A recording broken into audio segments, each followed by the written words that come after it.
Today we're going to be covering one of the more common difficulties that people run into installing our lift, and that is the fitment of the bottom of the strut to the top of the steering knuckle. You're going to want to grab a pry bar and wedge it between the bottom of the strut and the top of the steering knuckle and pry down until the bottom hole lines up.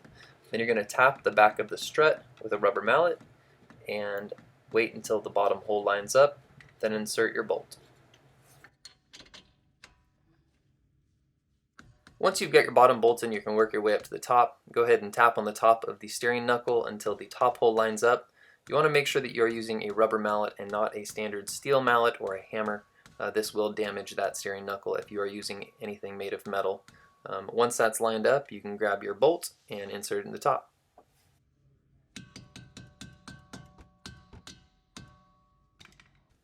Now that you've got both your top and bottom bolts in, you're going to want to go ahead and get your top and bottom nut on.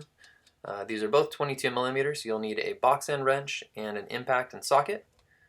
Once you've got those started, you can go ahead and tighten them down.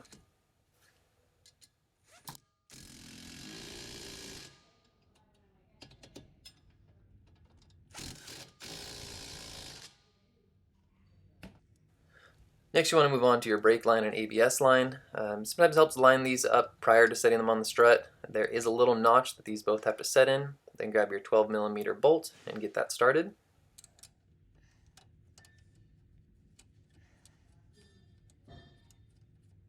Then you can work your way over to the sway bar link. This is going to be the 17 millimeter nut you pulled off earlier. Go ahead and hand tighten that back on. If you have access to an impact, it works really well to tighten this down that way. Otherwise, you will have to use an Allen and a box end wrench.